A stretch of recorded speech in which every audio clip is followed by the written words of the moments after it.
Hello, hello, Justice Warriors. Good evening or good afternoon. It's still only 3:30, but the day is just flying by as usual. So I just texted a couple of my mods to let them know that I was coming on live, and hopefully notifications go out. If you're in the chat and you're lurking, if you hit that like button, it helps circulate the announcement, the notification, I think, or something like that. Anyway, I really wanted to come on live and talk more about Micah Miller's case and share with you some more about my own personal experience. And there are really some uh, striking similarities. When you're dealing with narcissists, when you're dealing with dangerous, malignant narcissists, you're going to have a lot of that, things that kind of match and line up. First, I'll just ask that you check to make sure that you're still subscribed. Sherry, woohoo! Lovely to see you, my dear. You rock. Thanks for coming in and thanks for saying hi. Is the sound okay? I do have my mic plugged in. I've got my laptop plugged in. I have my cell phone. Do I have my notes? Oh no. I have so many good notes, but do I have them? That's the question. I think this is them. Yeah, it is. Okay, good. And I got my water. See my water? I still don't have my Crime Circus stickers on it. I meant to do that. But here's the thumb. Please hit that like button if you'd be so kind. And I got a little table here. Pull that closer. I've got papers everywhere. Okay, let's just go. Let's just get it on the road, the show, Subscribe, share the video, turn on your notification bell to ring.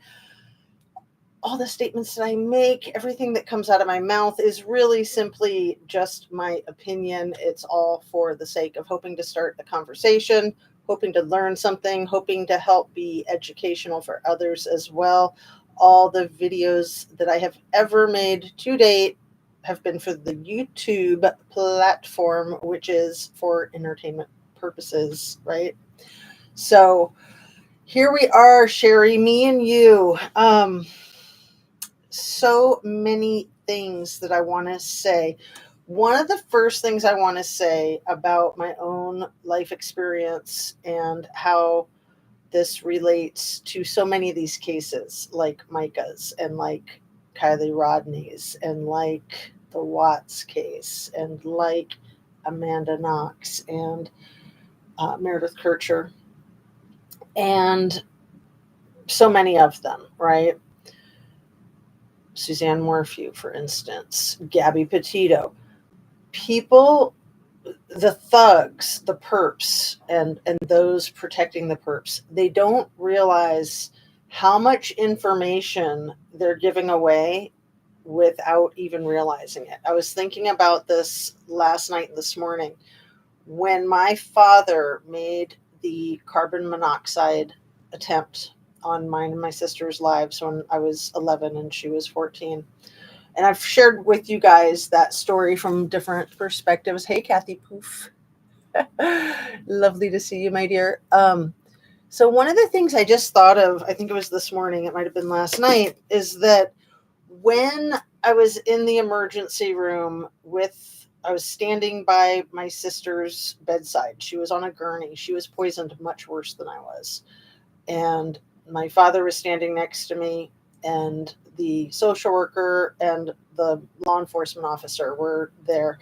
And, the more I think about it, the more I'm like, there had to be so much suspicion from jump because none of it would have made sense. Like, why are you in a parking lot at McDonald's so far away from the restaurant with the car running with two kids and a dog? Like, they might have thought that he had kidnapped us. Like, that might have been their first thought. And then they realized that he's our biological father, but there's still things that aren't right. Like, there's a kid in the back of the car and there's one on the pavement. So, I don't know who called 911. I don't know how that happened. This was in approximately 1978 or 9.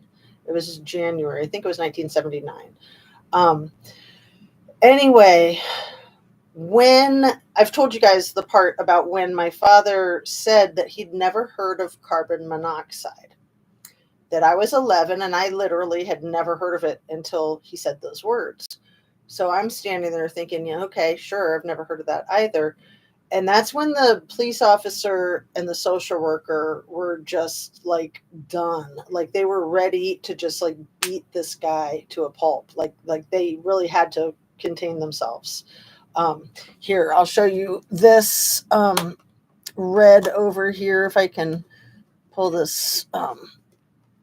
It's kind of stuck. Okay, my little rainbow that I had in the corner, I moved it because it was too busy. So this red is way too red to be blood, right?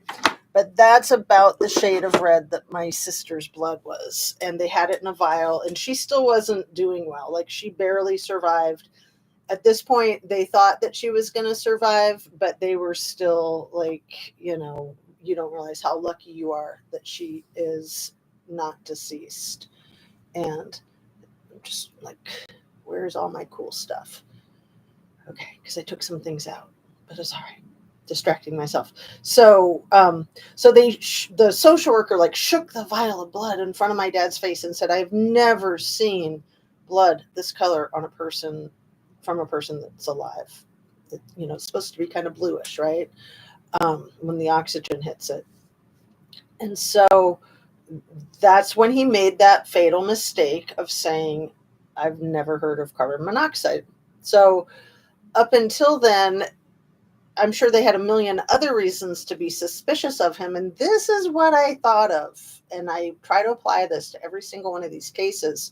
But it's so hard to articulate the things that we know, right? Because you just know them instinctively. So these people are trained professionals, but they also know instinctively that if you're with your two children that just almost were unalived, and it was a pure accident or whatever it was that happened, your focus is going to be on your kids. Your focus is going to be on feeling scared and traumatized and relieved. And, you're going to be frantic, right? I mean, you're going to be so thankful that they're not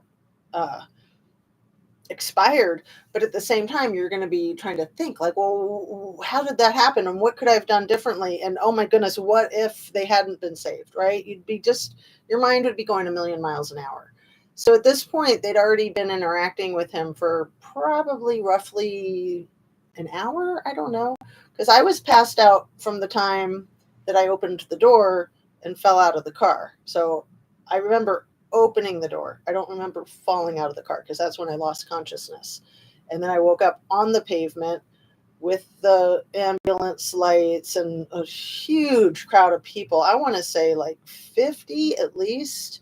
It was pretty wild. And then I don't remember much else because I was severely poisoned by the carbon monoxide too. So I wasn't really cognizant until the conversation that I'm sharing with you around my sister's gurney in the emergency room.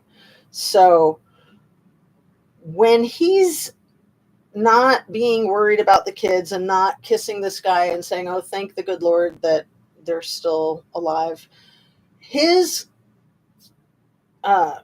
posture and his stance and his attitude and his focus is on himself, it's on law enforcement, and it's on deflecting, right? So that's a huge giveaway. Like nobody in a real situation like that where their children were almost taken out is going to be focused on themselves, the law enforcement, and deflecting. They're going to be focused on the kids, on, thinking they're lucky stars, on kicking themselves, like, how could this have happened? So I've brought that up in these cases, like with Scammy in Kylie Rodney's case and her mother, that you never hear them say, "If only I had done that," the woulda, shoulda, coulda. And people ruminate when something happens and it's tragic.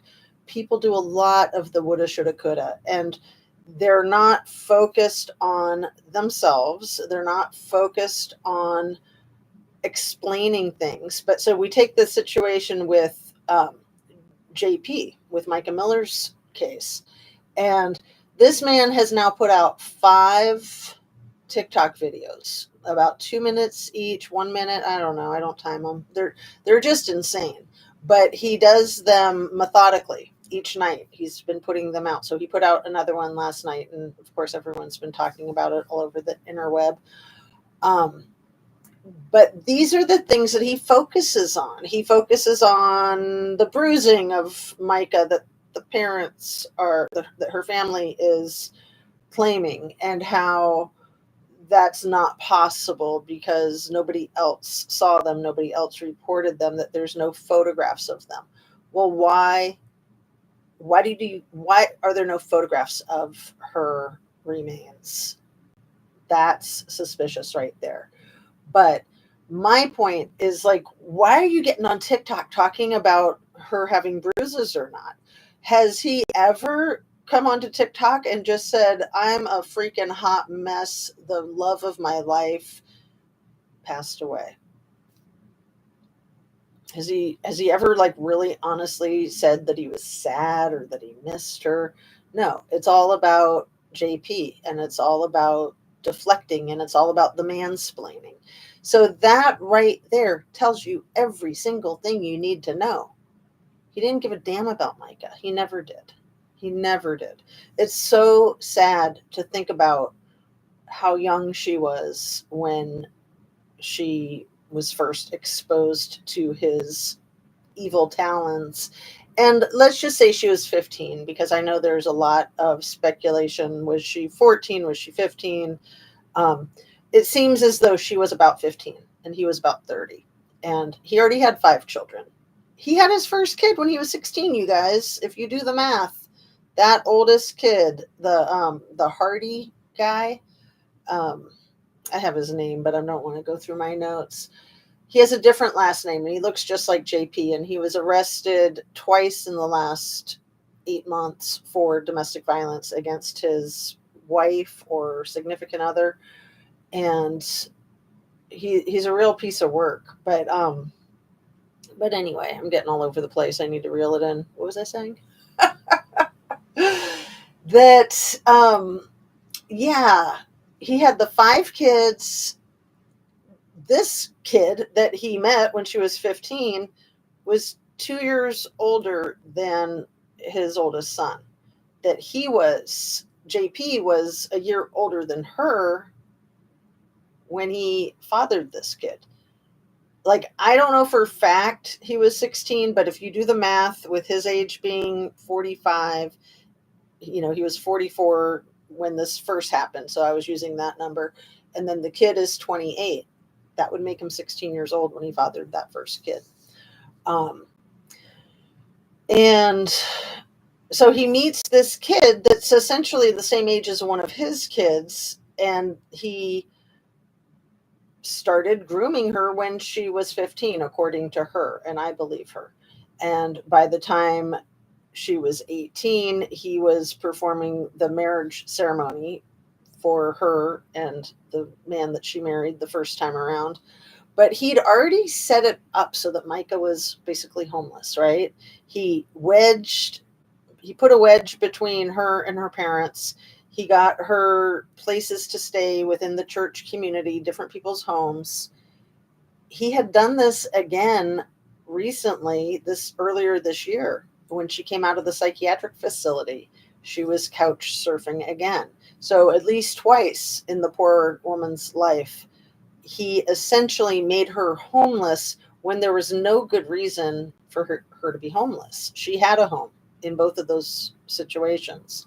But, he's so manipulative. He gets his talons into her. He is caught. You guys know that the affair with Mica, that the story that I've heard numerous times is that Allison, the first wife, the mother of the 4 kids, that she walked in on them in the act in her own home. Like, that's pretty freaking awful. And we all know that Mica was the babysitter. And I mean, talk about your life just blowing up in front of you, right? I mean, for all of them, but especially for Allison. But, JP really shot himself in the foot.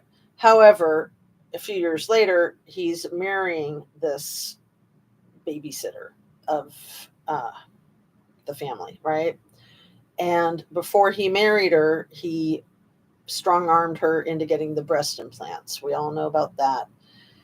And just was able to fully control her. And I'm just like, I can't help but think back, try to put myself in that time frame of when she was in her early 20s and this was happening, and she was getting divorced, and then she's marrying the pastor, and then she's getting these implants that she might not really want, and then she's having a violent reaction to them. And just the fact that she's not 100% Caucasian, I think made it that much easier for him to take full advantage of her.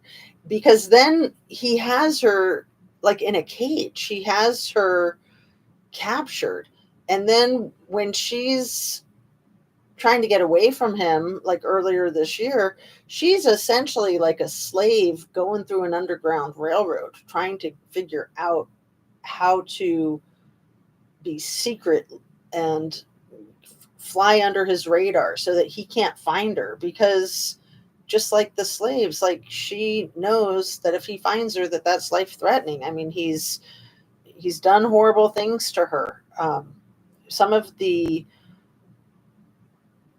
violating her in the most intimate way, you guys, some of that allegedly we know was with people that sell themselves on the street. Some of it was with, shall we say, artifacts, objects. Some of it allegedly was with animals, you guys. And I don't think that would be out there in the ether if it wasn't true. But somebody like him, he would probably take pictures of her like that. And then he has her completely, because he can blackmail her and say, I'm going to show this picture of you unless you do what I want you to do, just like he did with the topless photo. But these are typical tactics of manipulators, of blackmailers, of criminals. They want to get their victims in a compromised position, like a very compromised position. And they oftentimes will resort to drugging them or getting them extremely intoxicated, and then having these wild incidences, shall we call them, and photographing it, probably videotaping it, right? I mean, you just can't wrap your mind around how sick this man is until, I mean, hopefully it'll all come out. Hopefully the federal authorities are not going to be compromised and they're not going to protect this guy. But until I see that actually happen, I don't want to be overly confident. Oh, Jazz, how scary their adverse reactions from the carbon monoxide are there. Sherry, again, with my sister having been so much more toxic than me, like she really almost didn't make it. And I was harmed, but it wasn't a close call for me, because I got out of the car so quickly. But she was still in the back of the car. She was still getting the carbon monoxide poisoning. She had already passed out. Like she'd already passed out. And that's one of the things that's so scary that I'll share with you, because it's kind of critical and key and spooky AF, is that she was saying that she felt unwell and that she felt like she was going to pass out and she felt like she was going to throw up. And my father was sitting in the front seat with the window rolled down just far enough. He was like literally sticking his nose up by the window. And he was saying, it's okay. You can go ahead and fall asleep. It's going to be okay. Just, you'll be all right. Just close your eyes, relax. And when I went through all my years of therapy and all my early years of really recognizing my PTSD, I was so horrified when I thought about that and thought, my God, he was coaching her to die. The man who raised us and cooked for us and nurtured us and, held our hands and gave us hugs and tucked us in every night, was coaching her to go to the other side as if it was no big deal. He was encouraging her, just go ahead and fall asleep. So she did. She fell asleep in the very back. And so she's getting it's a station wagon and the back seat is down and there's like a bed. And so she's all the way in the very back. And now that I'm thinking about it, she hadn't been back that far, and he told her just lay down in the very back. So there's that too. I mean, it's amazing how things come to you. Anyway, I wasn't feeling it, and carbon monoxide is called the silent killer because you can't smell it, you can't taste it, you can't see it, and you don't realize what's happening to you. So I didn't even realize that I was like tired or anything. I just remember that the dog he was laying with his head on my lap, he was looking like he was going to throw up, and his head was on my thigh. And so I opened the car door to get away from the dog because I thought the dog was throwing up. And I remember, like I said, I remember having my hand on the door lever, and then it's like a blackout. And the next thing I knew was probably 20 minutes later, because medics had arrived, a lot of medics, a lot of ambulance lights and law enforcement, and a lot of people. And this was just at a McDonald's parking lot in Arizona, like right off of the freeway. We were in the process of moving from California to Florida. So it was odd for there all of a sudden to be a lot of people, because he had parked at far away from the restaurant and then, had us eat our food in the car with the car running. So very, very sick man. Anyway. Yeah, like I said, having just found out the day before yesterday that he died last summer, it's nice to know that I can speak my truth more freely without being concerned that he's going to come across my YouTube and try to, gaslight or harass or stalk or, all the rest of the stuff that these people do. So I've avoided him since I was 16 years old, I think. And for the first few years of that time, I thought that we could still someday have a healthy relationship. But I quickly realized, once I started my recovery, because I was addicted to smoking a lot of marijuana, once I got into early recovery, I realized that there was no way I could have a healthy relationship with somebody that wasn't healthy, even though at that point I still hadn't fully come to terms with the fact that this was intentional and not accidental. Um, so, to give you an idea of all the numbers, like I was 22 when I got into recovery. And then it was only, I want to say 6 months later. It was sometime roughly around 6 months later in early recovery that I realized that I couldn't have any type of relationship with him. And then I think it was a whole another year later where I had that epiphany, that day, that anniversary that I think was the 12-year anniversary of it, where all of a sudden it was the carbon monoxide thing. Like, that had played in my head so many times. And here I am, about 23, 24 years old, and realizing, okay, he worked on his own car. He was a genius. Of course he knew what carbon monoxide was. And I had already thought that, but then again, for some reason that day, the way PTSD works, it was an anniversary, but I wasn't even thinking like, oh, it's the anniversary. It just was the day that all the stars aligned, and it just kind of crystallized and clarified. So it was very life-changing, and it was hard in the first few years of having that realization, because if I spoke about it with people, they would think, no, that's impossible. Like, no parent could do that to their child. And they literally question me and be like, are you sure? It had to be an accident.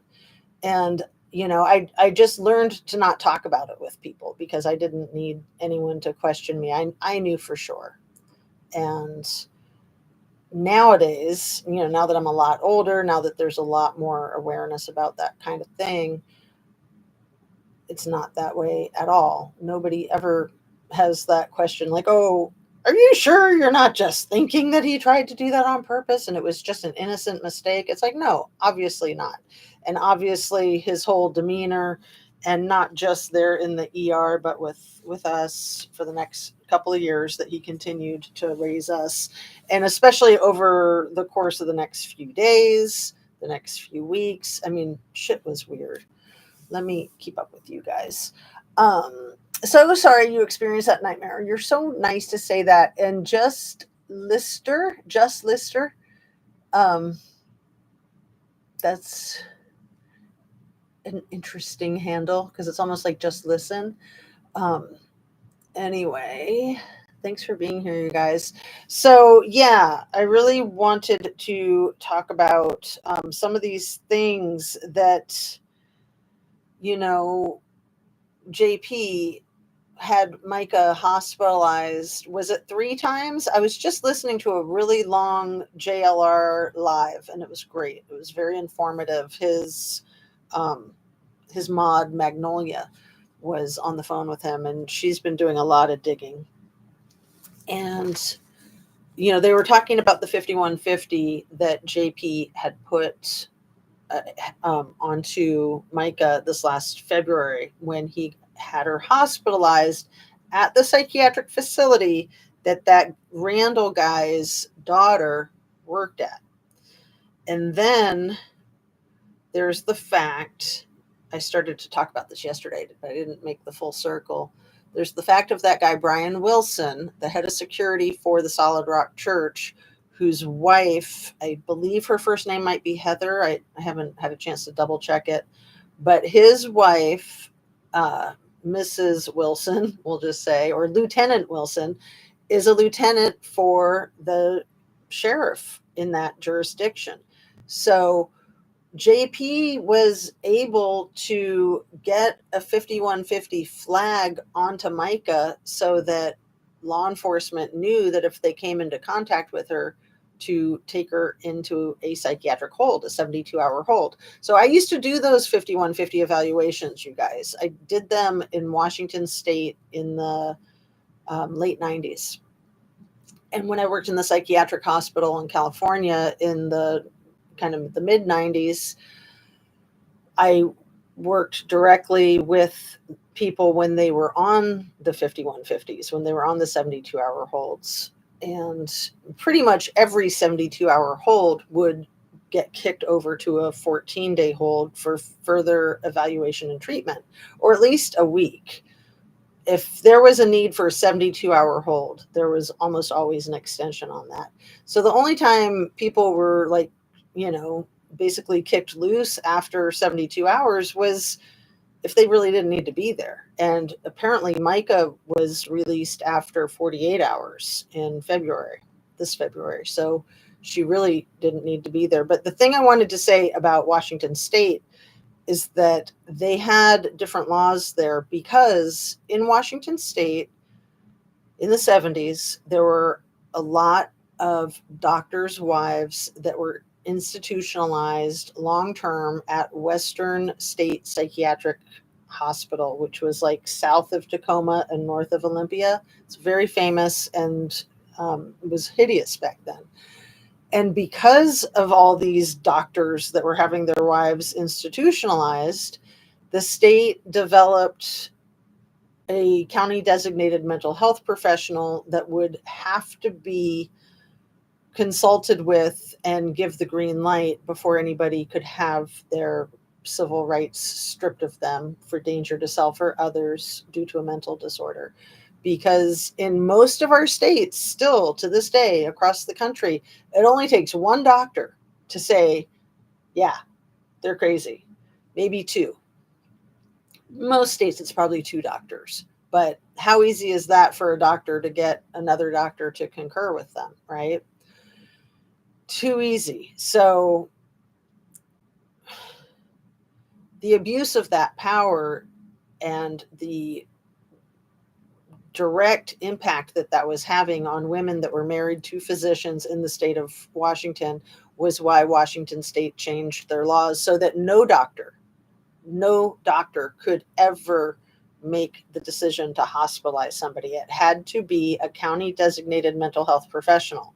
And people with that certification and that authority don't have doctorate degrees necessarily. They might, but all that's required is a master's degree. So that was very upsetting for doctors when I was doing that in my early 30s.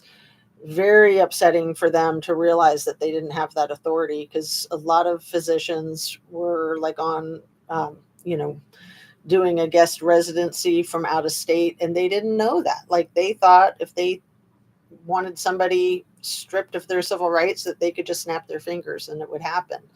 And when they found out that wasn't the case, and that, a young woman without a doctorate degree was the one making that decision for them and maybe didn't agree with them, because you had to meet the criteria, the medical criteria, but you also had to meet the legal criteria. So is complicated, and things that the doctor wouldn't understand. So, I mean, I was more like a lawyer than a mental health provider in that role. But anyway, yeah, I mean, sometimes people do need to be put into a psychiatric hold for their own safety. But for that to be used as a weapon, and the people that were involved in hospitalizing Mica, like this Pastor Randall and his daughter, who worked at the psychiatric hospital, and Brian Wilson's wife, Lieutenant Wilson, if JP gets busted, they will all go down with him.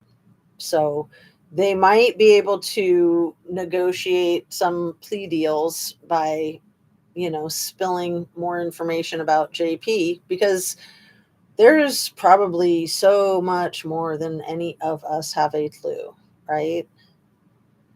I mean, these are just the things that we know about, and we're not anywhere close to the situation, but it's all over the internet.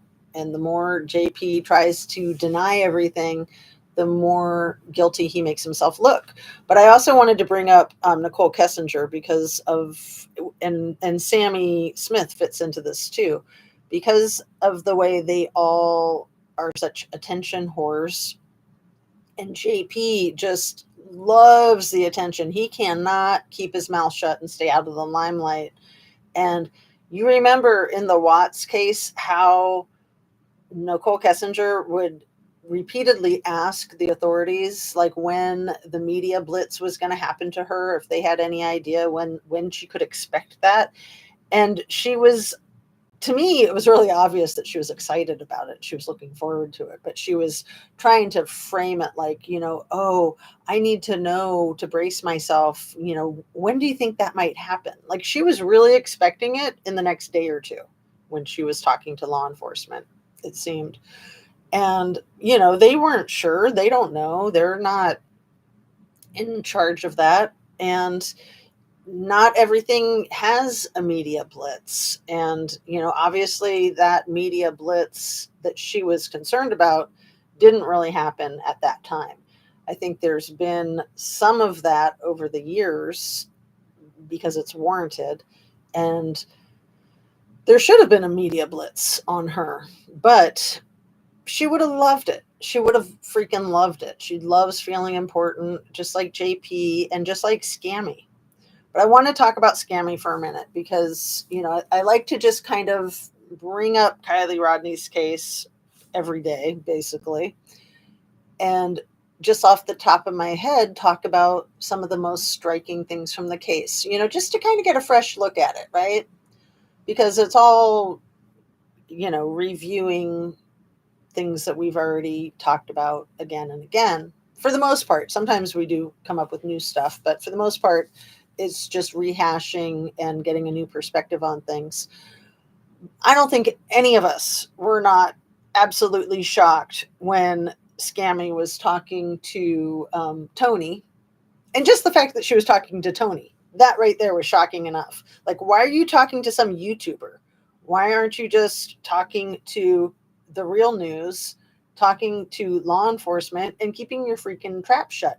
But you could see how much she loved everybody looking at her, and she was smiling and doing her hair, flipping her hair, and batting her eyelashes. She loved that attention. And then the thing that she said that I think we were all just like, wait, what? When she said, I have her completely, and just stopped and just dropped that thought and that sentence. And I can't remember what she said after that. If anybody does remember, it was sort of like she was like, huh? What was I saying? Was I talking? I forgot what I was saying. So we all remember that, right? I have her completely. Like, WTF? Where the heck was she going with that? I have her completely. And why did she cut herself off? And why did she never finish that thought?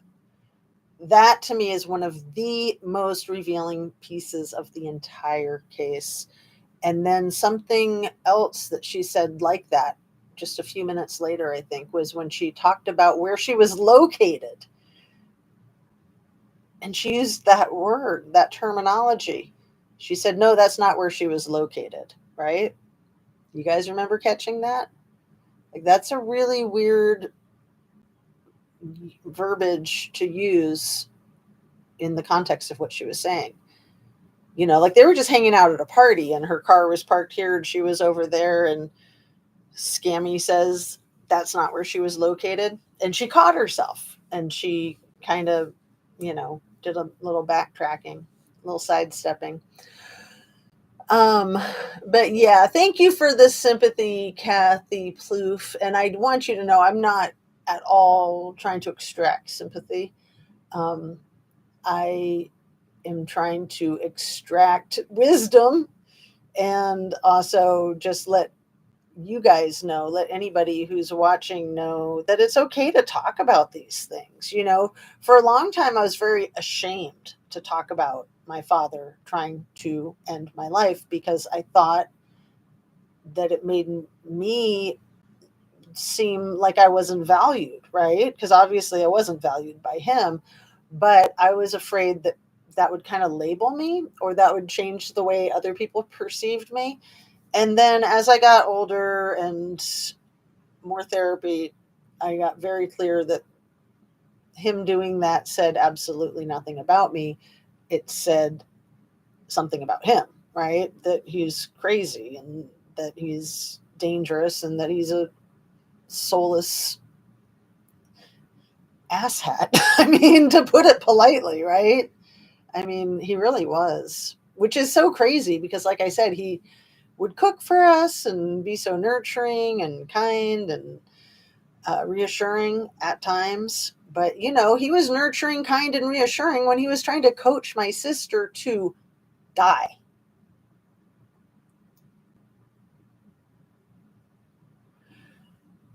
Drop the mic, right?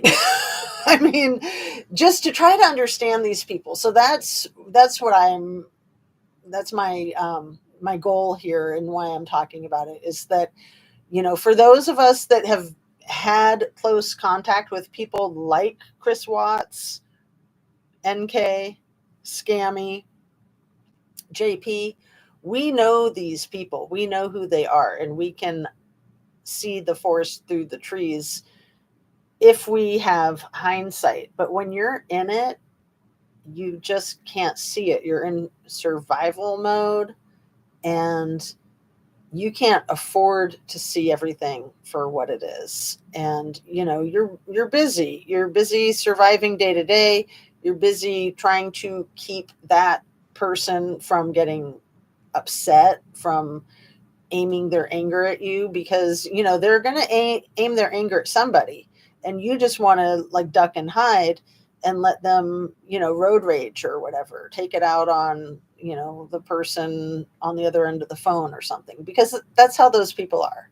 Like they want everyone to bow down to them, and they will attack anyone that they can, verbally, psychologically, emotionally, because they need the narcissistic fuel. They need to feel superior. They need the attention. Without the drama, they don't exist in their own imagination. Like they require the drama, they require the attention. They absolutely have like a unconscious or maybe conscious fear that they're just going to disappear if they don't have somebody else's attention on them. So even if it's negative attention, it's required. The narcissistic fuel, they absolutely require to have attention from other people. So let's see. Kylie Rodney. Yeah. Happy Friday. Scammy knows more than she's saying. It makes me angry. Bex, yeah. She knows a lot more than what she's saying, and she's guilty of a lot. I am very solidly secure in sharing my opinion that she has a lot of guilt on her for what she did. She was directly,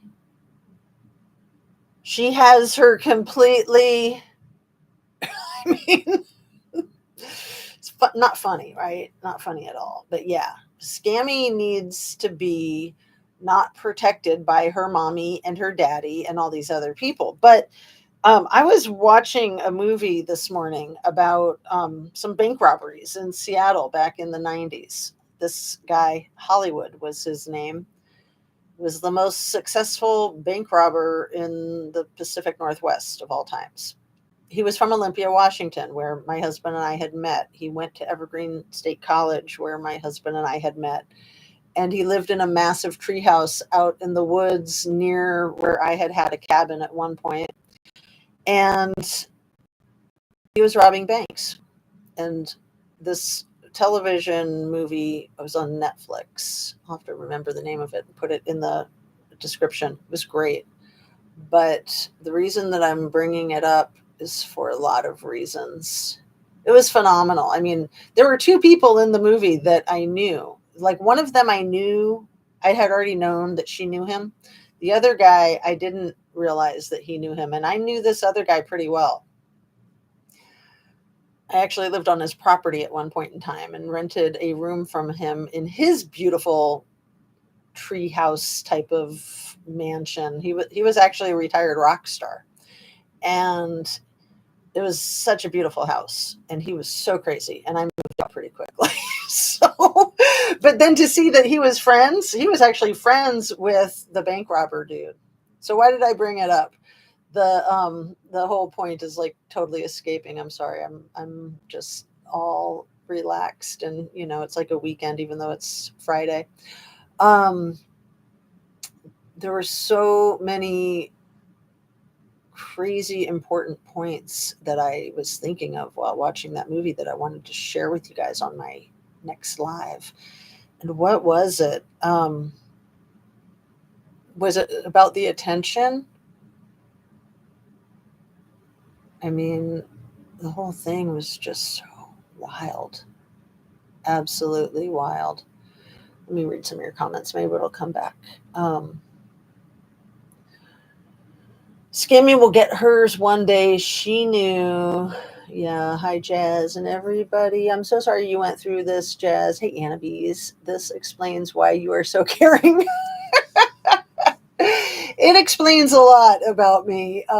Yeah, it's the way I'm wired. It's why I'm very interested in true crime and have been my entire life.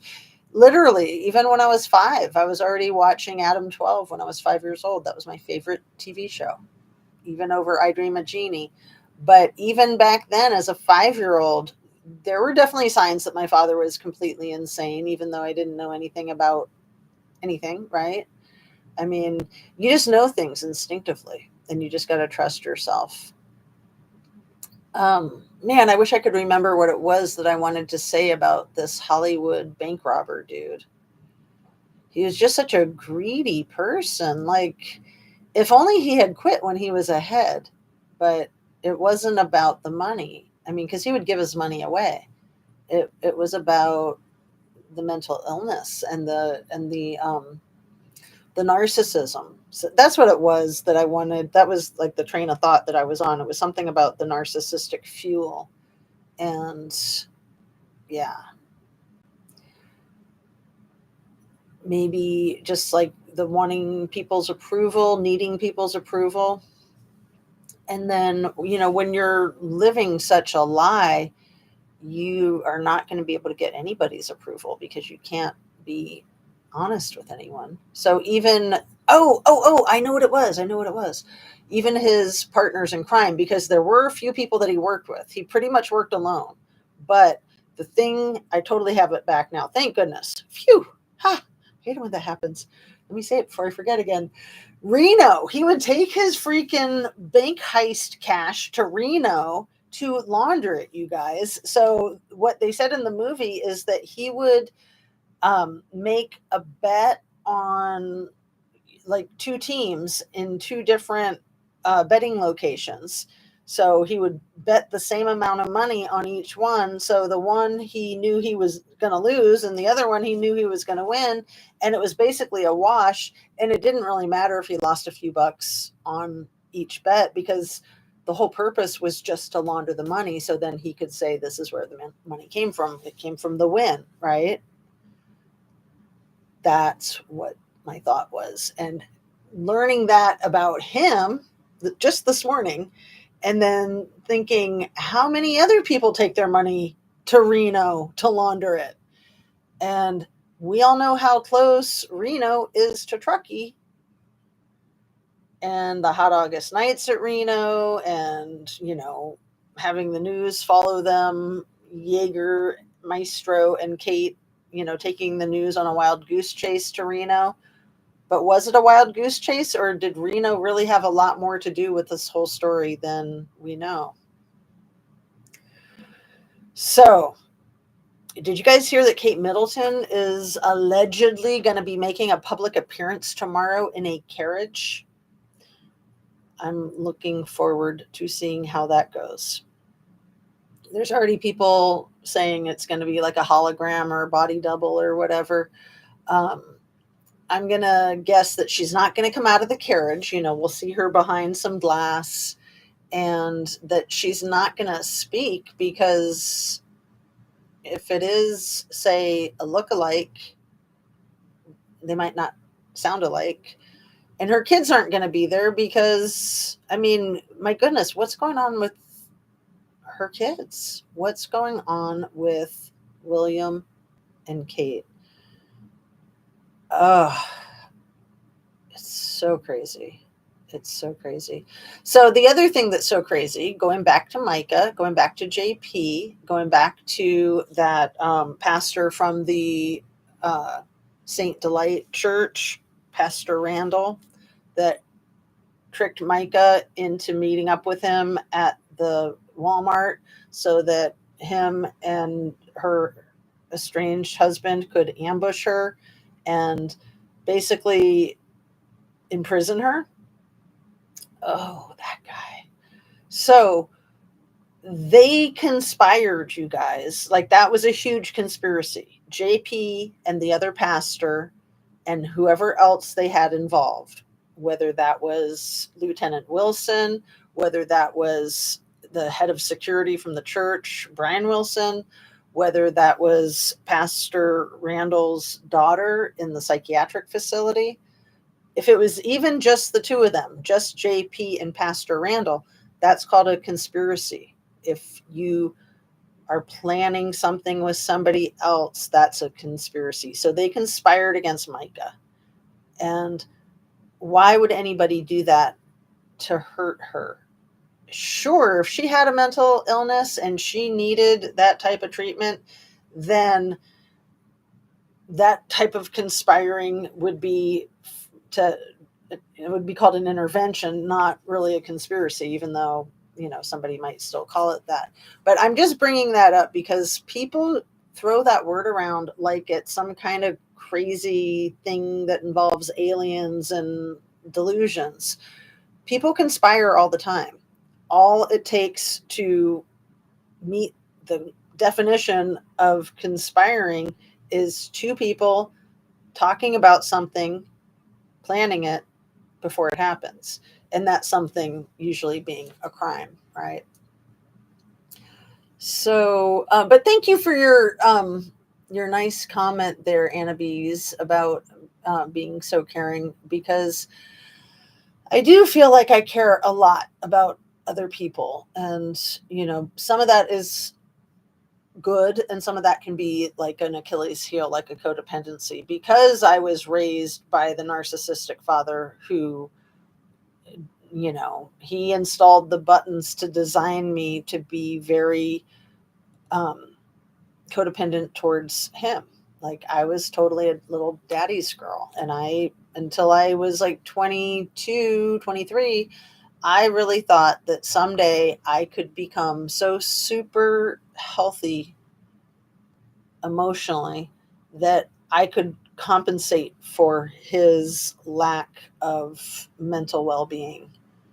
Back then I didn't know all the jargon of mental health terminology, and I couldn't really formulate the concepts, but I definitely had that completely formulated in my head from the time of my late teen years, that was like my goal in life, was to become super healthy, so that no matter how unhealthy he was, I could compensate for that and we could have a healthy relationship. Because I was a daddy's girl and I didn't like not having contact with him. I wanted that back. I thought maybe someday we could get that back if I could be Superwoman, right?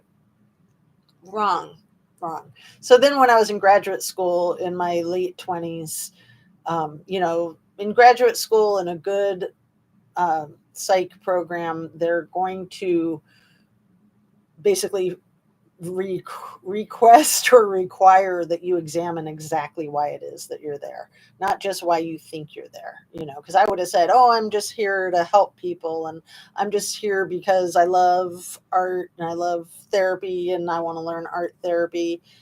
But no, I was there because I wanted to fix my dad, and was still wired that way, even though at that point in time, I knew for a few years already that that was never going to happen, and that he was beyond any.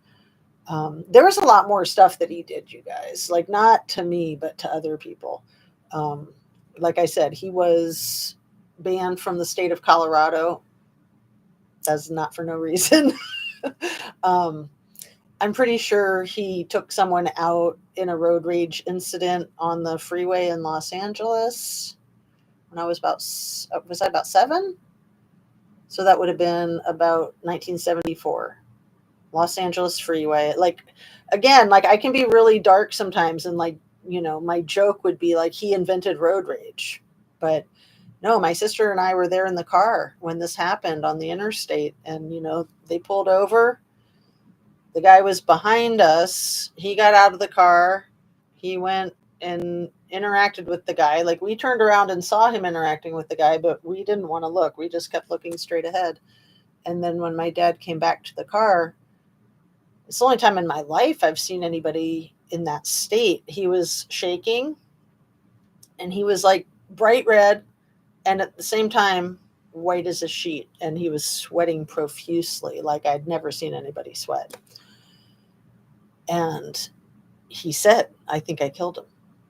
And we turned and looked behind us. At least I did. I'm speaking for my sister. I think she did too. But I remember turning and looking and seeing the man slumped over the hood of his car. And he was face down on the side, like right near the windshield on the driver's side. So his, backside was like facing the freeway, the traffic. And when that happened, when I was 7 years old, my sister would have been 10. It was one of those things that we never, ever, ever, ever spoke about with each other or with him. Nothing. From the moment he said, I think I might have killed him, that was the last time it was spoken about, until, I don't know, maybe 20 years ago when I brought it up with my sister. And I was like, hey, remember that time on the freeway? Um, no, I take that back. I brought it up with a law enforcement officer in Santa Barbara when I was in my postgraduate studies. Um, they called me, or I called them. He was in jail in Santa Barbara, and I told the um, the officer that story and asked them if they had any cold cases that they might be able to connect him to keep him in jail longer, because he was such a danger to society. And the officer was very grateful for the information. I think he did a lot of digging, and I don't think he found the case. So, but yeah, there's other stuff too, and I'm sure a lot of stuff that I don't even know about. Um, we lived in Southern California and we lived in Washington, D.C. So he was married to my mother in Washington, D.C., and that's where we lived until the day the divorce papers came, and he drove us out to Southern California. And then we spent like a year in Southern California, and then a year back in DC, and then a year in Northern California, and then a year back in DC. And he like bounced us back and forth every year because we weren't people, we were pawns, and he was trying to get her back. He was trying to like lure her back into his life, either by making her miss us so much because we're 3,000 miles away, and forcing her to come visit him so that he would have full control over her, because she might stay with us or something if she needed a place to stay while she was visiting. But she wouldn't do that. She was so afraid of him. So then when it wouldn't work, he would move back to DC to try to woo her locally, and then that wouldn't work, so then he'd go back to the California thing, and it was back and forth like that. It was insane, absolutely insane. um, and then that plays into the whole thing about when this incident happened in Arizona. It was all about my mom and him trying to manipulate her and get back together with her. He thought he had it wired. He thought he could do this. There would be this big crisis. She'd have to show up in Arizona for this awful, awful incident. She'd be a hot mess, and he'd be able to completely play her. Like, that was his plan. It took me a long time to figure it out, but that was definitely the plan. And, there were lots of pieces of the puzzle that came together over time, but I'm not going to bore you guys with that right now. Like I said yesterday, I might one day just make a video that just kind of tells the whole story from start to finish as well as I can. But right now I'm just going to keep talking about all these other cases and my case and mix it all together and forget what I'm talking about and going, wait, what was my point again? So yeah, that thing about Reno and laundering money, money laundering is a huge part of any illegal activity, but especially the trafficking substances and the trafficking people. And it seems as though J.P. Miller and his father, it seems that his father was certainly trafficking people. And it seems that there may be substances too. Um, and I don't want to elaborate on that at this point until more information comes out. But I told you guys, I think yesterday, that one of the pieces of evidence that tips me off about the trafficking potential is the purchase of the airplane. And when people are that greedy and there's never enough money, and you got to do everything you can to keep the income rolling in, because you got to be the big daddy, you got to be the man with all the power and control, and the one that's bossing everybody around, and the one that owns everybody. um, they don't care what they do to get that money and to keep that money, and then, like I said, you got to launder that money. So a lot of the money that was coming into JP's, I want to say, like, possession or his interests, was legitimately gained through donations, I'm sure, through the church, through the tithing, through the congregation. But then what he was doing with the money was probably some of that type of stuff that I was just mentioning, so that you can like double your money overnight. Nothing is going to have a huge return except for illegal stuff.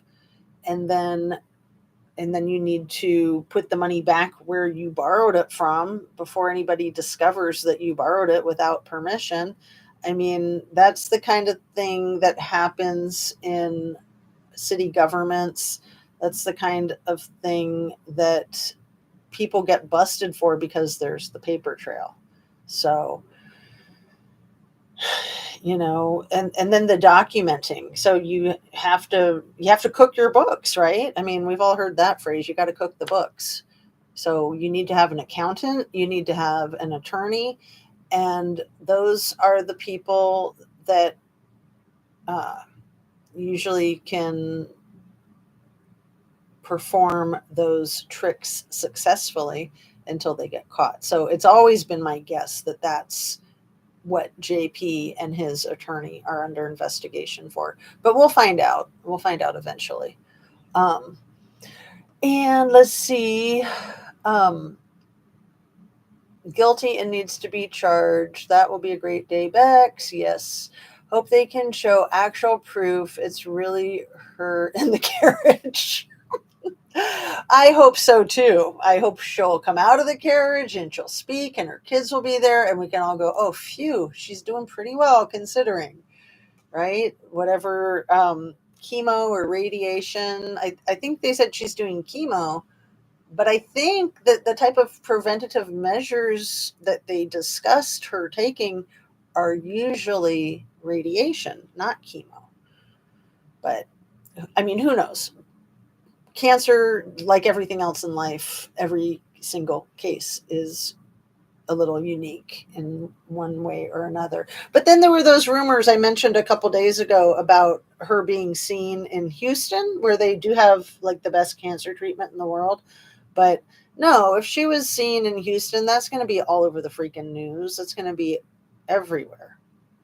That's got to be just complete and utter BS. I mean, honestly, I think everything that I've heard about her ever since this whole thing started, I honestly think it's all utter BS. I don't think any of it is true. But that's just me and my suspicion, right? Um, yeah. How funny, not funny that the laundries have that last name. Have they laundered money too? Anna Bees. So, you know what? They are millionaires. Yeah, that is great. Um, and their money is from, they own, I want to say they own juicing storefronts. And then Cassie, Brian Laundrie's sister, and her husband, they have a business where they do repairs on juicers. So remember Gabby in Moab in that domestic violence traffic stop that um, I don't know if she said she worked at a juice bar, but essentially for the laundries. And yeah, they are doing very well financially. His mom, Roberta, had worked for the government up in Long Island for like 25 years. So she had a lot of, may I say, questionable business relations, which is where they got that scumbag lawyer Bertolini. He was from Long Island. So, so she had connections to law enforcement locally and federal law enforcement. Um, and I don't know. I don't know if they were laundering money. I don't know. I mean, that does seem like a very profitable business. Like I love fresh juice and I love, juice bars and bottled juice that's fresh, that kind of stuff. But I just can't imagine it being that profitable because not that many people do it and there's a lot of overhead. So, It's quite a good question. And yeah, the last name is kind of funny. Huh.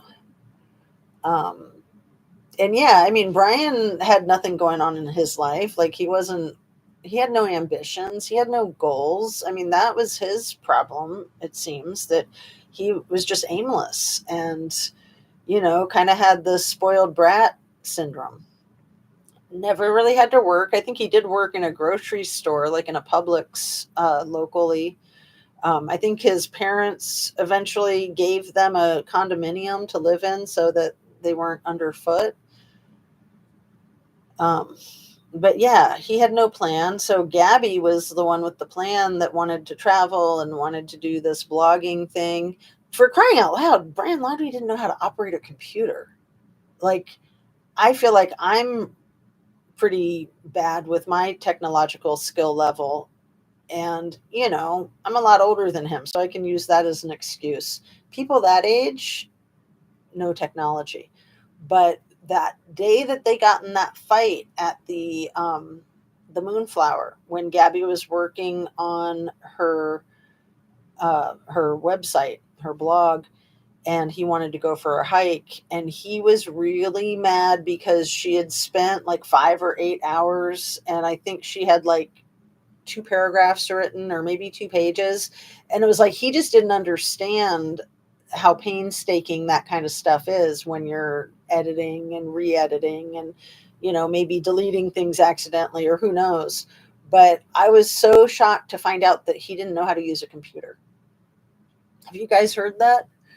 Um, but yeah, it fits with the whole like aimlessness of him. So then when Gabby wanted to go on this trip, he was a perfect companion because who's got an unlimited amount of time available to be a traveling companion?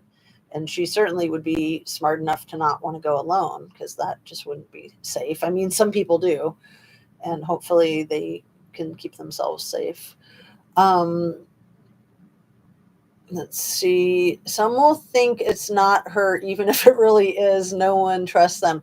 Exactly, Bex. And I guess that it wasn't like the Royals that put the news out about this event happening tomorrow, but it was like the New York Post or something like that, because the Royals have lost all credibility. So why even bother? JP makes my blood boil. There was a lot I don't know before you said it. Oh yeah, there's so much coming out, Kathy. And I try to watch as much as I can, and then I try to condense it for you guys into like a cliff notes of the things that I've been looking at. And that JLR live that just had ended right before I started my live, that was like almost, it was well over 2 hours. It might have been closer to 3 hours. And he's really on it. And that mod of his, Magnolia, she's super on it. So she's a pro. She's got really good sleuthing skills. Like, she's literally a pro. Like, she used to work in the field, and now she's got her own. She's a content creator, and she's JP's right hand. And his channel is pretty huge. I think he has like 200,000 plus subs now.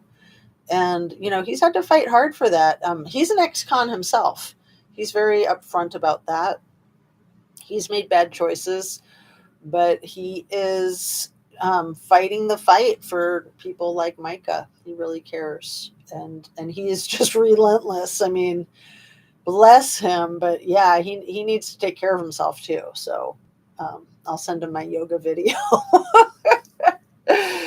Anyway, let's see. That might be interesting. Maybe they got her clone finished. Well, if you guys are familiar with the whole crazy thing with, I was gonna highlight that one.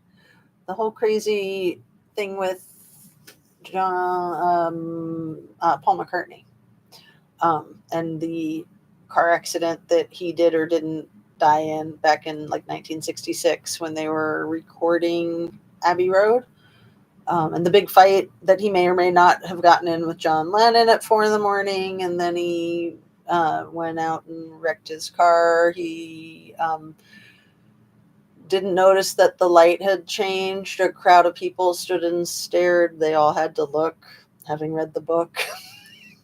So, some people think that that's very true, that he did pass away, and then, um, they had a body double, Billy Shears, who was a Canadian cop who looked a lot like him, but one of them was right-handed and the other was left-handed, so like that changed overnight. And then Paul McCartney was 5'11", and then I think he got taller overnight too. Anyway, that whole conspiracy that you've probably heard kicked around, if you Google that on the internet, you will find all kinds of cray, and it's entirely possible. So, the story goes that there was a multi-million dollar contract that the producers of the Beatles wanted to finish out before they let anyone know that that had happened. And so when they first did it, they weren't expecting it to go on for 50 some years. They just thought, for a few months until the contract expired. And then, they didn't go on tour for like a year and a half. Um, Paul McCartney's fiance of 4 years dumped him. That's Jane Asher, the one who's written a few books about weird things. Like she's a legitimate entertainer herself, and was highly successful before she even met him. She was kind of like a young Martha Stewart there in the UK. And then, so she's written a lot of cookbooks, but she's also written a few books about like somebody getting into a car crash and going into a coma.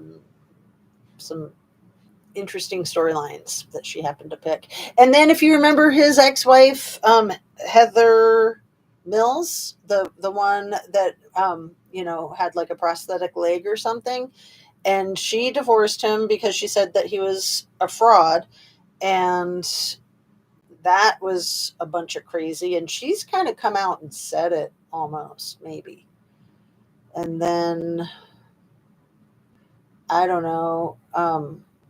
It might just be a bunch of poppycock, and maybe there's something to it. And I had always thought that if it was true, and then the Queen had knighted Paul McCartney, that they couldn't let that cat out of the bag until she had passed away, because she can't be duped like that.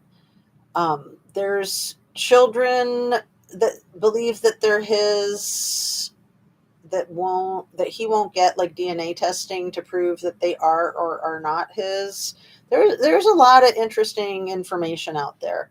Um, and my thought is, if that's true, if they did it for over 50 years with Paul McCartney, like getting closer to 60 years now, then they would feel like they're invincible and they could do it with anybody. So, um, let's see.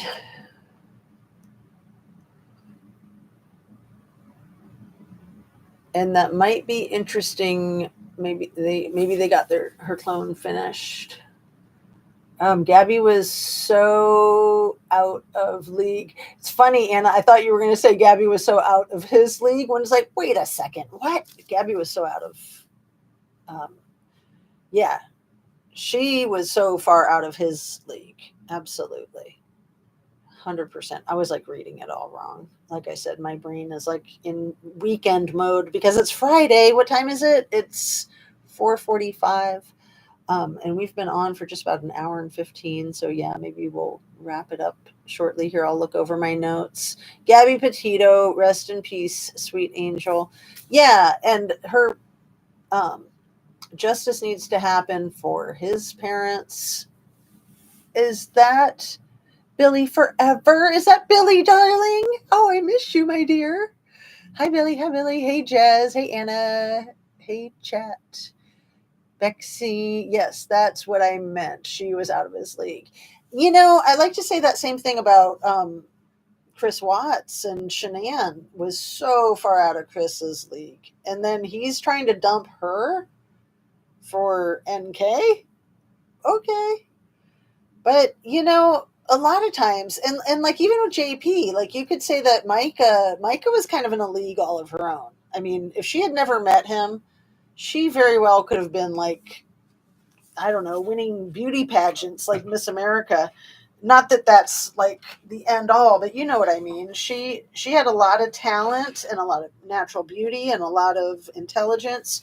She was very well rounded, and um, JP, I think, has a very low self esteem, and it seems like he was worried about her leaving him before they even got married, which is my belief of why he tried to mess with her medically and all of that was, she was so young and naive, and he was probably afraid that people might tell her she could do better or that she might figure out what a weasel he was because he is such a freaking weasel. I mean, just the cheating alone, like,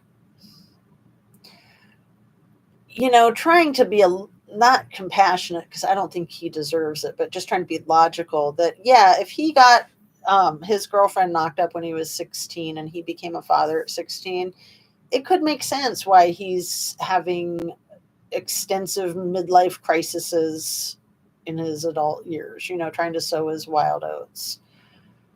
But that's no excuse for the horrible things that he's done to people. And when you think about all of the people that he's victimized, Micah and Allison and his children and the extended family and the people at the congregation, the people that he violated their trust, violated them physically. Statutory is an assault. There's no such thing as consent when someone is underage. And they have affidavits from these people that were under the age of 16 when he did this as the pastor of the church. And he's just such a lying pig, changing the bylaws or saying that the bylaws are not the bylaws.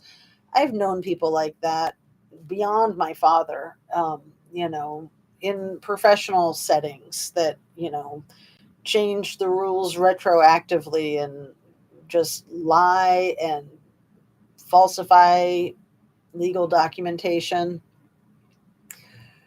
These people are the scum of the earth. And when they are entrusted with people's spirituality and people's finances, it's just so sad. I mean, it's really so sad for all of the people that were uplifted by this church and thought, that Micah and JP were just so great, right? I mean, on the outside, on the surface, if you didn't know what was going on, it looked like they had it all. Like, what a cute couple. What an absolutely adorable and talented couple. They both were very musically talented. But yeah, the low self esteem, these people with low self esteem that are so fearful of that abandonment, that whole thing with the personality disorders and the abandonment issue. And, to them, it is life threatening. And the perceived abandonment, like I have said recently, is just as real to them as an actual abandonment. So they lash out, they get absolutely vicious. I mean, the things that he has done and the things that he continues to do, he's continuing to batter her and abuse her even after he, in my opinion, caused her demise and then flaunts that in front of her family's faces. Like, oh my God, that's so gross. Like, what an absolutely disgusting piece of crap. And how does he think he's ever going to get into the pearly gates? Give me a freaking break. Forgiveness is for people that learn from their mistakes. And yeah, Oh my goodness, his parents are awful. Yeah, the Brian Laundrie's parents. His sister too. I mean, remember when his sister would sometimes talk to the press a little bit?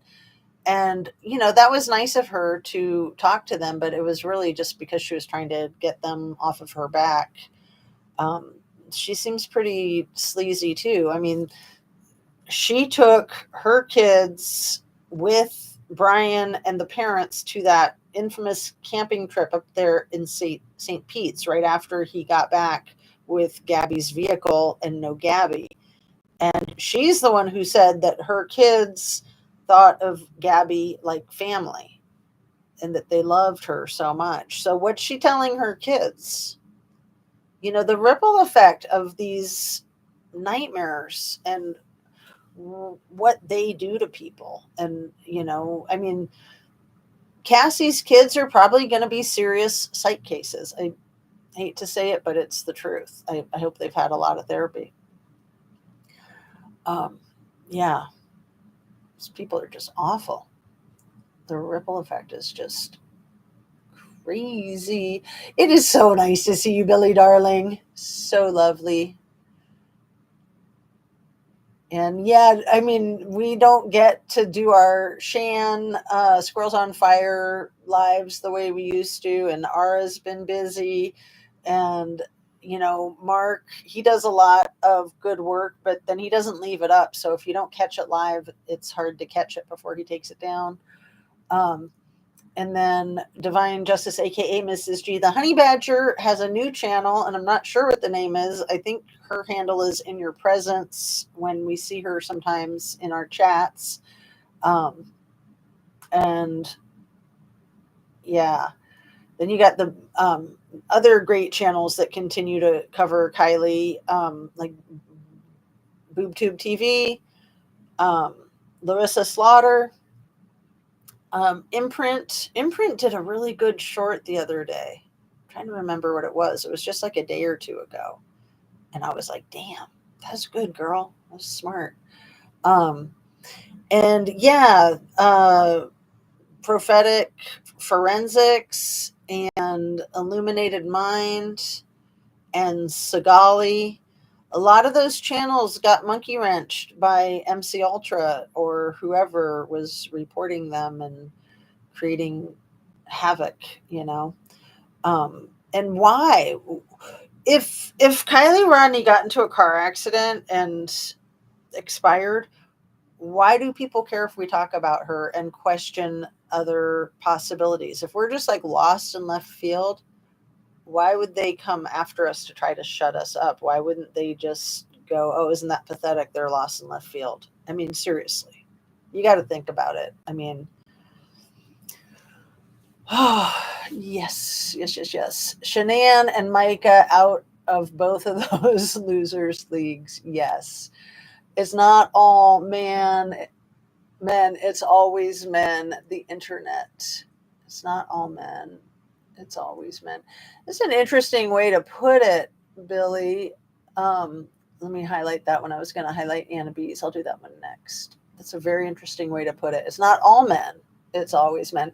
It is almost always men, but not always. Like people have been bringing up that evil woman. I think her name was Michelle, the one who convinced her boyfriend to off himself in the pickup truck with the carbon monoxide poisoning. Was it Michelle Carter? Um, but people were bringing that one up in JLR's live today because it could be relevant with Micah's case. But I don't think that she was driven to do this to herself. I think that they tried to make it look like she was driven to do this to herself. I don't think she did it to herself. I just don't. I don't see that. Good one, Billy. Yeah. And Shanann and Micah. Kylie Rodney was kind of out of the Hamburglar and the Jägermeistro's leagues, in my humble opinion.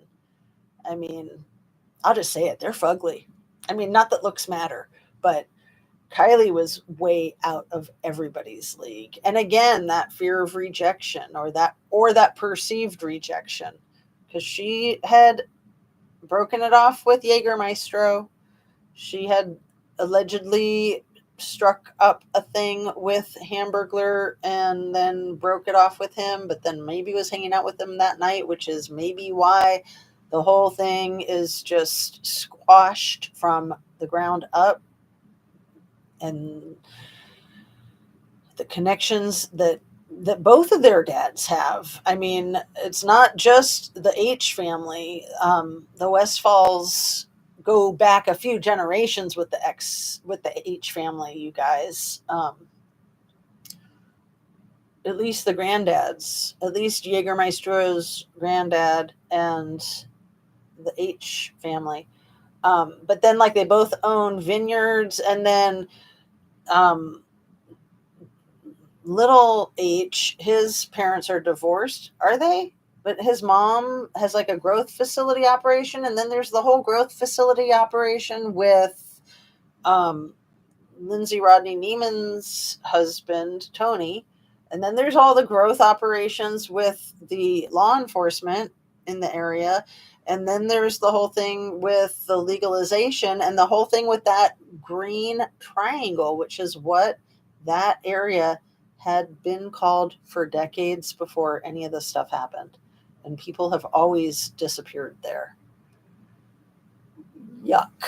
And then you got the money laundering. So you got all that business, and then you take your money over there to Reno to try to legitimize it, or you buy and sell a car 50 times, or you buy and sell property with suitcases full of cash, real estate. Perplexed. That's another good one, Billy. Thank you. Leo just lets out the perps over and over. Law enforcement. Yeah. Let's see. Um, JP is a predator. He should be in jail for that. Yeah, he should be in jail for a lot of things, but he's protected. And he probably has dirt on people.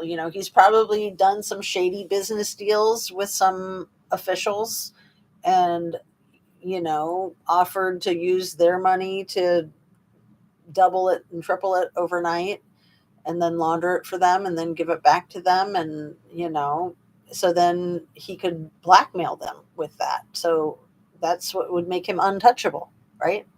So yeah, Perplex is a excellent channel. Thank you so much for that. I know there's a few that I often forget, and I feel so bad when I am reviewing my videos and I'm like, "Oh, why didn't I mention them and them and them and them?" Um, yeah, if accident, why they be lying, Billy? Statistically, the violence on women from men is astronomical. Yeah, statistically, violence is astronomically predominantly male, and the victims are astronomically predominantly female. It's pretty sick. It's really twisted. I really think it should be treated as a hate crime. I really think that domestic violence needs to change, treat it as a hate crime, prosecute people to the fullest extent of the law, and that might discourage some of it. Of course, it won't be the end all, but something's got to happen. Hey, Shan, late but listening while I make dinner. I thought you were going to say while gardening. You've probably been gardening all day, right? Lovely to see you, my dear. And you're probably making dinner out of things that you just grew. You are just on top of that. I mean, how many of us have grown our own food? I have done it very little. And the carrot that I grew myself, I've never tasted a better carrot in my life. I'm not a good gardener. I've tried.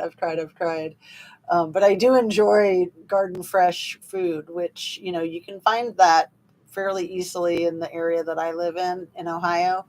And my grandparents, they were farmers. So I grew up with a lot of their delicious, fresh, out of the garden, like literally farm to table, like just right then and there. Um, and then, yeah, farmers markets are great too to support your local farmers. But, we all should be growing our own food like Shan, but we're just not all as ambitious and smart as her.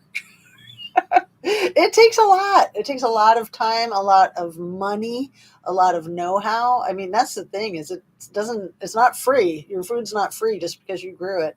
You have to purchase a lot of things to get yourself set up. I mean, once you have the investment, then yeah, it's a good deal, but it's a lot up front, right? The entire community offed that child like in the lottery by Shirley Jackson. Billy Dear, Billy Forever, your new handle. I agree. 100%. Yeah, that book, The Lottery, that short story.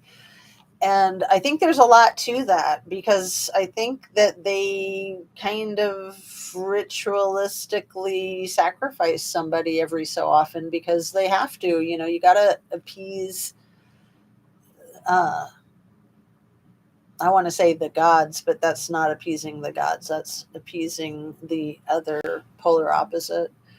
Um, It's a trucky cabal. Yeah, absolutely. Absolutely. Fred Field, hello, late due to cleaning house and A team cleaning carpet. I was going to clean my carpet today, Fred. Thanks for reminding me. It's a global thing and making dinner between gardening and rain. LOL. Yeah, rain is like when you can take a break and put your feet up and rest, get some food. Um, And yeah, because gardening in the rain is something that I don't mind doing, but it's not smart to do it because you can get struck by lightning. So when it's raining, you need to not be taking that chance. Um, Bok choy and the fixins again tonight. That is so freaking healthy. I am so impressed. Anna B says hello. Seems to choose the child. LOTF seems to choose the child. What is LOTF, Billy? Um, I'm very curious because I can't figure that out. LOTF. So let me look at my notes. And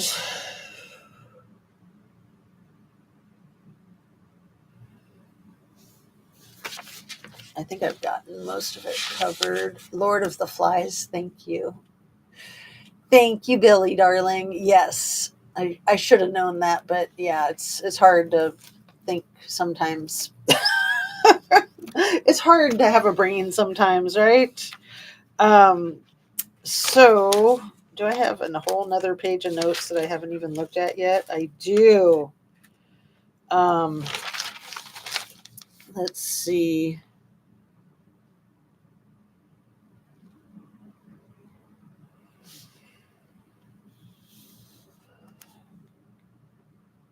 So JP started the church, the Solid Rock Church, in 2006.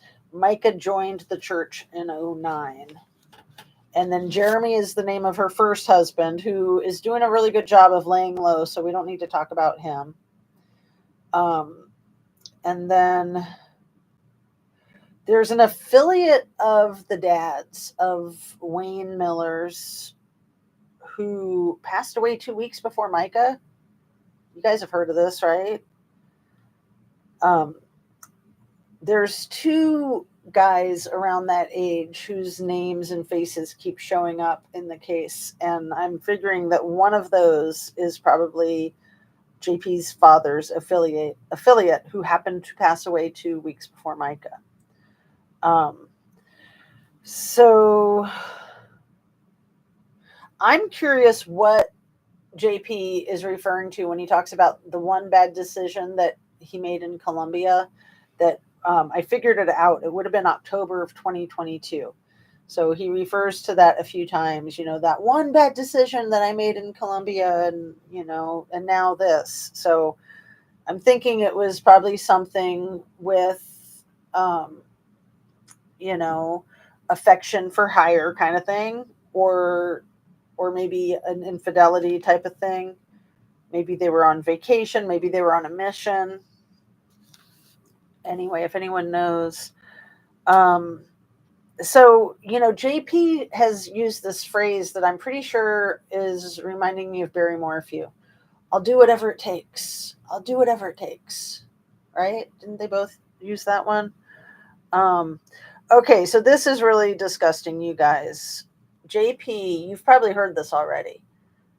He would force Micah to service him 3 to 4 times a day. And if she was tired and asleep, he would wake her up with loud music and do like Chinese water torture on her to make her alert so that he could, you know, get his satisfaction. Like, that is just so freaking disgusting. Allegedly, right? Um, oh, this is the channel that I got some of my information from. I was talking about JLR because he is a really good resource. But Nor Jasmine, have you guys heard of her? A lot of the things that I just listed, I got from her. So I'll put a link to her channel in my description too. So yeah, why is JP spending all of his time arguing point by point about, kind of petty things when you have a lost life, right? I mean, I think the answer is in the question, but just the fact that he's doing that, he doesn't realize how much he's telling on himself, right, Shan? Lord of the Flies, isn't there a demon or something like something that is linked to the flies or something? Is there in this story? That would make sense. I mean, like in the Amityville horror movie, I think it was, where there were always flies when that was around. You guys remember that? I think it was Amityville horror. Um, and there's the 2x2 church without a name here in Bay Area. I just saw on the news. Wow. Church Without a Name. Is that the name of them? Church Without a Name? Or is that like the artist formerly known as Prince? Just Church Without a Name.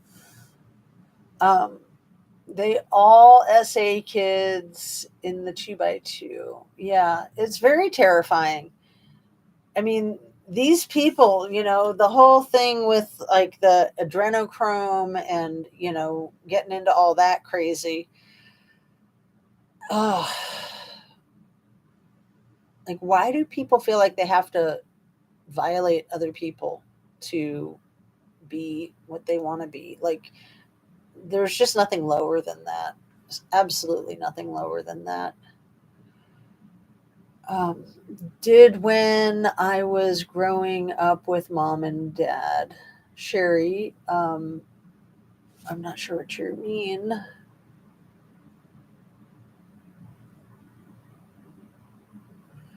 Did I miss something? I don't see what you're referring to if you feel like extrapolating or elaborating. I mean, um, let's see. Dude, Bex, yes, it's next door to me, freaking out. Oh, Billy, I'm so sorry. That's awful. Yuck. 2x2 church with no name. People. It's not men, but it's always men. Not all men, right? The good man should get rid of the bad men, and then, yeah. Wouldn't that be nice? I mean, or at least put them in cages, put them out of their misery, something. Um, yeah.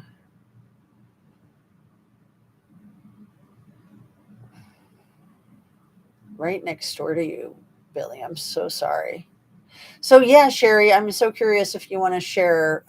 Did when I was growing up with mom and dad. Uh, but yeah, that Lord of the Flies, the book, the movie. There's like the original movie, and then there's a more recent version of it that was probably done what in the 80s, maybe the 70s. But then there was like one I think from like the 50s. Um, and I love my hubby. Yeah, I'm just saying, yeah. Yeah, well, if you know how to select a good one, and like I said, I don't blame people who don't select good ones like Micah because uh, sometimes you think you're selecting a good one and you just don't know until time will tell.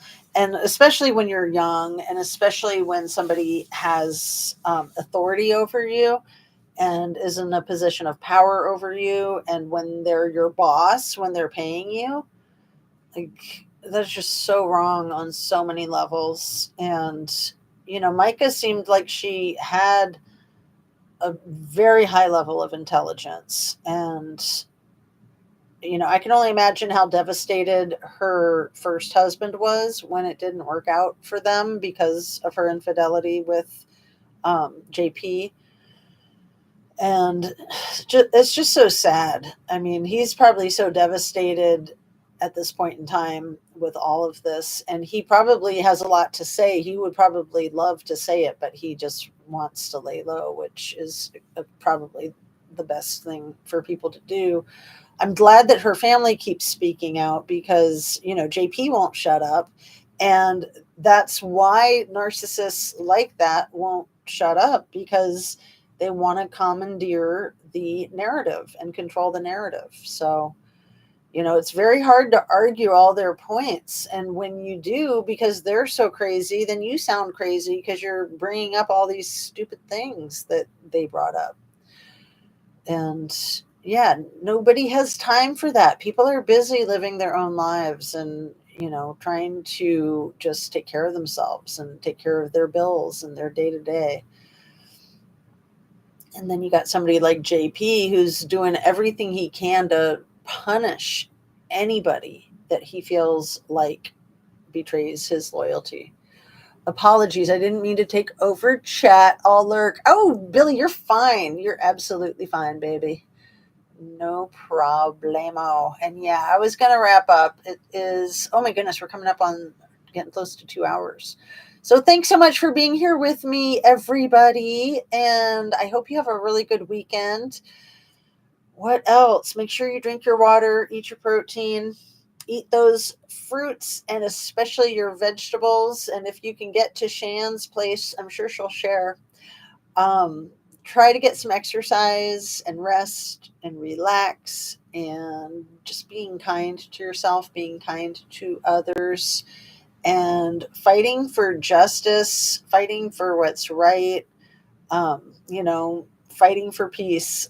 When I was young, I had a really hard time wrapping my mind around that phrase. I was like, no, that doesn't make sense. You can't fight for peace. But yeah, you have to, right? You absolutely have to. Shand is making dinner because she is the best mama ever. Look at you go, girl. All right, peace out, you guys. Love and light. And I'm not going to plan on making a video over the weekend. It could happen, but probably not until Monday. So I will look forward to seeing you then. And hopefully we'll be seeing Kate Middleton for real tomorrow. Hopefully none of this crazy stuff has any bearing in reality, and she's just been dealing with cancer, right? I mean, that, even though that's an awful thing, that would be nice compared to the other possibilities that seem like are possibilities. So, all right, you guys, love to you, love and light. Thanks again. You're the bomb. See you soon.